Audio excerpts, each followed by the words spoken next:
संत कबीर का जीवन दार्शनिक व्यापक अध्ययन, जीवन परिचय एवं ऐतिहासिक पृष्ठभूमि। संत कबीरदास 15वीं सदी के भारतीय रहस्यवादी कवि और समाज सुधारक थे, जिन्होंने भक्ति आंदोलन को गहरे स्तर तक प्रभावित किया। उनका जन्म विक्रमी संवत 1455 सन 1398 ईस्वी में ज्येष्ठ मास की पूर्णिमा को काशी, वर्तमान वाराणसी के लहरतारा तालाब में हुआ माना जाता है।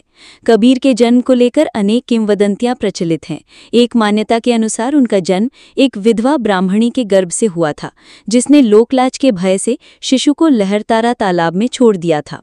वहीं दूसरी मान्यता ये है कि कबीर सशरीर कमल पर प्रकट हुए थे, जहां से नीरू और नीमा नामक जुलाहा दंपति ने उन्हें उठाकर पालन पोषण किया। कबीर का पालन पोषण नीरू यानी पिता और नीमा नामक निम्न जाति के जुलाहा यानी बुनकर दंपति ने किया, जो मुस्लिम परिवार से थे।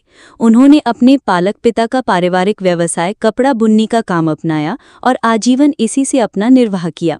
कबीर का विवाह लोई नामक महिला से हुआ था, जिससे उन्हें कमाल पुत्र और कमाली नामक 2 संतानें हुईं। कबीर की मृत्यु विक्रमी संवत 1551 सन 1494 ईस्वी में मगहर, वर्तमान उत्तर प्रदेश में हुई। हालांकि कुछ विद्वानों के अनुसार उनका निधन 1518 ईस्वी में हुआ था। मृत्यु के बाद हिंदू और मुसलमान दोनों ने उनके शरीर पर दावा किया, जिसके परिणाम स्वरूप एक चमत्कार हुआ। जब चादर हटाई गई तो वहां केवल फूल पाए गए। गुरु परंपरा एवं शिष्य परंपरा।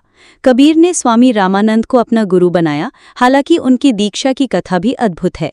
कबीर सागर के अनुसार रामानंद जी निम्न जाति के लोगों को दीक्षा नहीं देते थे। कबीर ने एक दिन जब रामानंद जी सुबह नहाने जा रहे थे, तब 2.5 साल के बच्चे का रूप धारण करके घाट की सीढ़ियों पर लेट गए। रामानंद जी का पैर कबीर को लगा तो वे रोने लगे। रामानंद जी ने उन्हें उठाया और राम नाम जपने को कहा। इस प्रकार रामानंद जी कबीर के गुरु बने और उन्होंने निम्न जातियों के प्रति भेदभाव करना बंद कर दिया। कबीर की शिष्य परंपरा में धर्मदास का नाम सर्वाधिक प्रसिद्ध है। धर्मदास ने ही कबीर की वाणियों को संकलित कर बीजक नामक ग्रंथ की रचना की। कबीर पंथ नामक संप्रदाय उनकी शिक्षाओं के अनुयायियों द्वारा स्थापित किया गया, जो आज भी सक्रिय है। कबीर का दर्शन एवं जीवन संदेश। निर्गुण निराकार ईश्वर की आराधना। कबीर निर्गुण ब्रह्म के उपासक थे और ईश्वर के निराकार स्वरूप में विश्वास रखते थे। वे मानते थे कि ईश्वर सर्वव्यापी है और उसके गुणों का वर्णन नहीं किया जा सकता। वो अजन्मा, निर्विकार और अगोचर है, जो प्रत्येक के हृदय में विराजमान है। कबीर कहते हैं, जो तिल माही तेल चकमक में आगी, तेरा साईं तुझ में है, जागी सके सो जागी। पाखंड, कर्मकांड और अंधविश्वासों के विरुद्ध संघर्ष। कबीर ने अपने समय में प्रचलित पाखंड, कर्मकांड और अंधविश्वासों की कड़ी आलोचना की। वे मूर्ति पूजा, जाति पाति के भेदभाव, धार्मिक आडंबरों और बाह्याचारों के विरोधी थे। उन्होंने हिंदू और मुस्लिम दोनों धर्मों में व्याप्त कुरीतियों पर प्रहार किया। पाथर पूजे हरि मिले तो मैं पूजूं पहाड़, घर की चक्की कोई न पूजे, जाको पीस खाए संसार। सामाजिक समानता का संदेश। कबीर ने जाति और धर्म के बंधनों को तोड़ने का प्रयास किया। उन्होंने मानव मात्र की एक जाति बताई और मानवता को ही सच्चा धर्म कहा। वे कहते हैं, जाति पाति पूछे नहीं कोई, हरि को भजे सो हरि का होई। सत्य और आत्मज्ञान पर बल। कबीर के दर्शन में सत्य का महत्वपूर्ण स्थान है। वे सत्य को परम तत्व मानते थे और उसे धारण करने को मानवता का आधार बताया। साँच बराबर तप नहीं, झूठ बराबर पाप, जाके हृदय साँच है, ताके हृदय आप। साहित्यिक रचनाएं एवं काव्यगत विशेषताएं। प्रमुख रचनाएं। कबीर निरक्षर थे।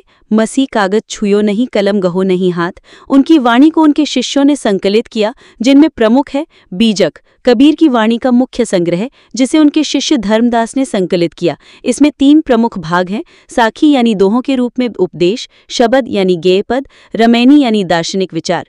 दूसरा, कबीर ग्रंथावली, कबीर की विभिन्न रचनाओं का संकलन। तीसरा, गुरु ग्रंथ साहिब में संकलित वाणियां। सिख धर्म के पवित्र ग्रंथ में कबीर के कुछ पद सम्मिलित हैं। भाषा शैली। कबीर की भाषा को सधुकड़ी या पंचमेल खिचड़ी कहा जाता है, जिसमें हिंदी की विभिन्न बोलियों, ब्रज भाषा, अवधी, राजस्थानी, पंजाबी के साथ साथ अरबी फारसी के शब्द भी मिलते हैं।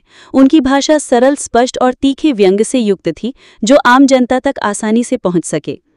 काव्यगत विशेषताएं। पहला, निर्गुण भक्ति की अभिव्यक्ति।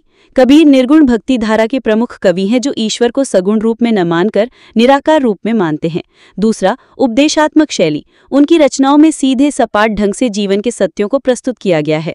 तीसरा, दार्शनिक गहराई। रामायणी में कबीर के दार्शनिक विचारों की गहन अभिव्यक्ति मिलती है। चौथा, लोक जीवन की अभिव्यक्ति। उन्होंने सामान्य जन की भाषा और उनकी समस्याओं को अपनी रचनाओं में स्थान दिया। पांचवा, विरोधाभासी शैली। कबीर ने अक्सर विरोधाभासी शब्दों का प्रयोग कर गहन दार्शनिक तथ्यों को सरल ढंग से समझाया।